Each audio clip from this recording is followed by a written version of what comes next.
It was 6:38 hours, March 21, 1967. A perimeter patrol from Firebase Gold had just triggered an ambush 30 meters outside the wire. The radio crackled twice, then went silent. Before the men inside the firebase could process what that meant, the first mortar round hit the center of the position.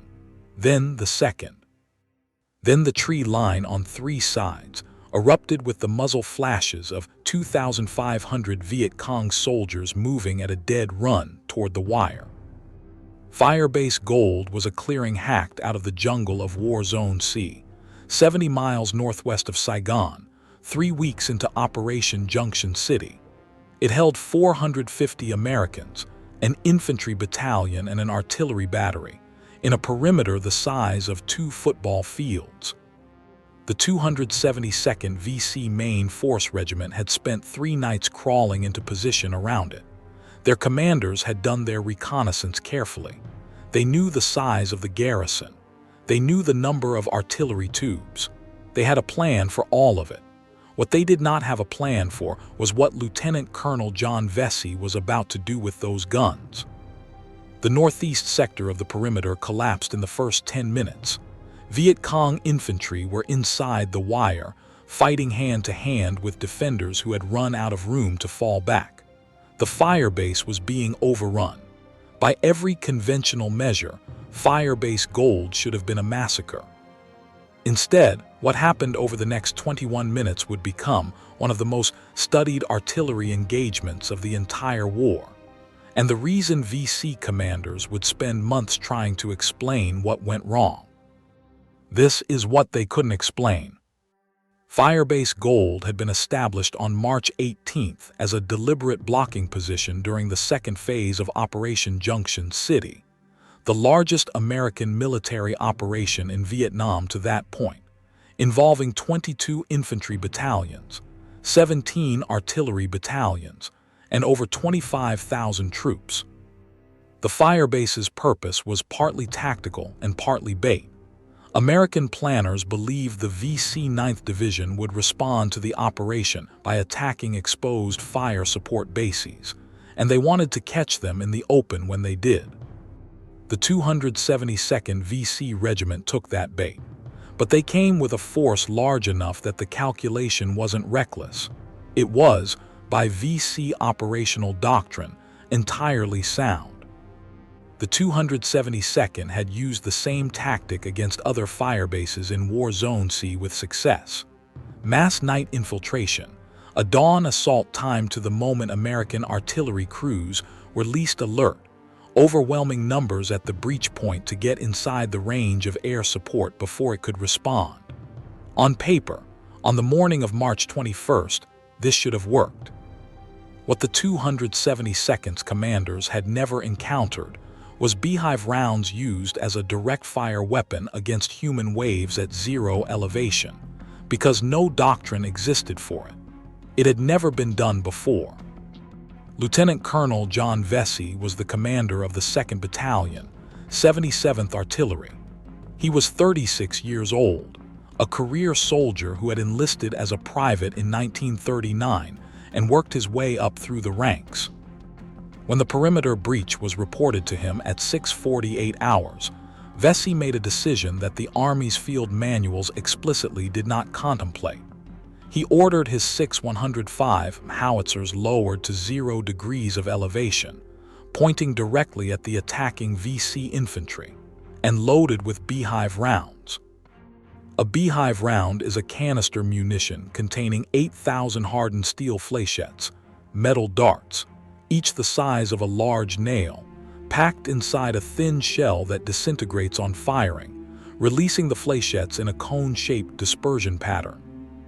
At standard range, Beehive rounds were used against infantry in the open at several hundred meters. At 0 elevation, with Viet Cong soldiers 20 to 30 meters from the gun tubes, each round functioned as a shotgun blast the size of a barn door. Vessey ordered all 6 tubes to fire simultaneously. The effect was instantaneous and absolute. 6 howitzers firing Beehive rounds at point-blank range into a wave of attackers produced a wall of approximately 48,000 metal darts per salvo. The assault element in the northeast sector, the one that had breached the wire, ceased to exist as a fighting force in the space of seconds. The guns reloaded. They fired again. At 6:51 hours, Vessey transmitted the code word "Broken Arrow," a distress signal indicating that a firebase was in danger of being overrun, and requesting all available air support regardless of other missions.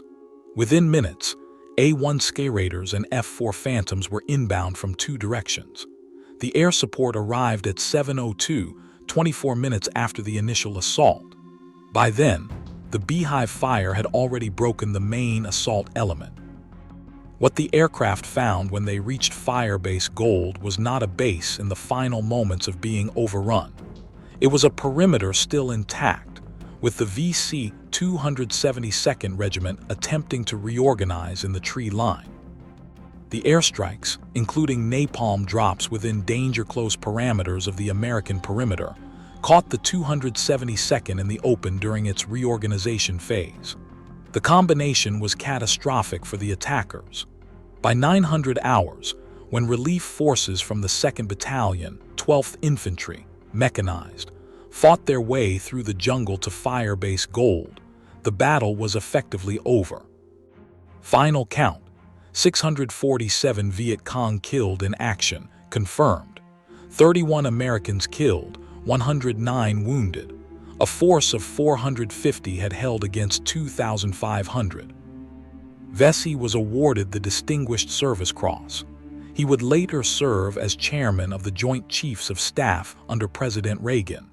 He never stopped talking about the men who held that perimeter. The 272nd VC Regiment's after-action analysis, portions of which were captured in subsequent operations, identified the Beehive fire as the decisive factor, and described it as a weapon they had no tactical answer for. VC field doctrine assumed that once infantry breached a firebase perimeter and engaged in close combat, artillery would be silenced to avoid killing friendly troops. Vessey had violated that assumption entirely. The 272nd commanders reported that the gun crews had continued to operate under direct assault conditions in a manner inconsistent with expected behavior, which was their way of saying the artillerymen had kept loading and firing, while VC soldiers were within arm's reach of the tubes. That wasn't a tactical anomaly. That was Vessey's specific order, and the crews had followed it. Several gun section chiefs fought off VC infantrymen with pistols and entrenching tools between firing cycles. One quad 50 gunner, a heavy machine gun mount with 4.50 caliber barrels, fired until the barrels glowed red and the gun jammed, then switched to his sidearm. VC commanders shared the Firebase Gold engagement in internal briefings throughout 1967 as an example of the risks of large-scale firebase assault against prepared American positions. The assault doctrine was modified.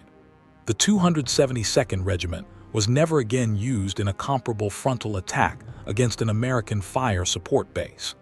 General Westmoreland cited Suoi as validation of the body count strategy, proof that the war of attrition was working. What the body count didn't measure was the lesson the VC took from it. 6 months later, the VC 272nd Regiment would fight again. They'd adapted. But on March 21, 1967, none of that was visible yet. What was visible when the relief column reached Firebase Gold at mid-morning was a scene that the men of the 3rd Battalion, 22nd Infantry and the 2nd Battalion, 77th Artillery would carry for the rest of their lives. 647 enemy dead in the approaches, the wire still standing, the guns still operational, and 31 Americans who hadn't come home. Captured VC documents later showed that the 272nd political officer had briefed his men the night before the attack that Firebase Gold would fall in 30 minutes. He based that assessment on every prior firebase assault in War Zone C. He wasn't wrong about the math. He was wrong about John Vessey. Do you think the VC ever found a real answer to what those guns did that morning? Or did the Beehive round change Firebase defense permanently? Drop your answer below. Veterans who were at Suoi, or whose fathers were, your account matters more than any after-action report. The men of Firebase Gold were awarded the Presidential Unit Citation, the highest unit decoration in the American military. The citation was processed, filed, and largely forgotten in the noise of a war that was about to get much louder. Tet was 10 months away. John Vessey retired in 1985 as a 4-star general and chairman of the Joint Chiefs. In interviews late in his life, he was asked repeatedly about his most important command decision. He usually said it wasn't a decision at all. The men were there, the guns were loaded, and the only option left was to fire. History remembered the battle as a statistic in Operation Junction City's after-action report. The men who were there remembered the sound of 6 howitzers firing simultaneously at 0 elevation in the gray light of a jungle dawn, and the silence that followed. Some sounds don't leave you. The men of Firebase Gold knew that better than anyone.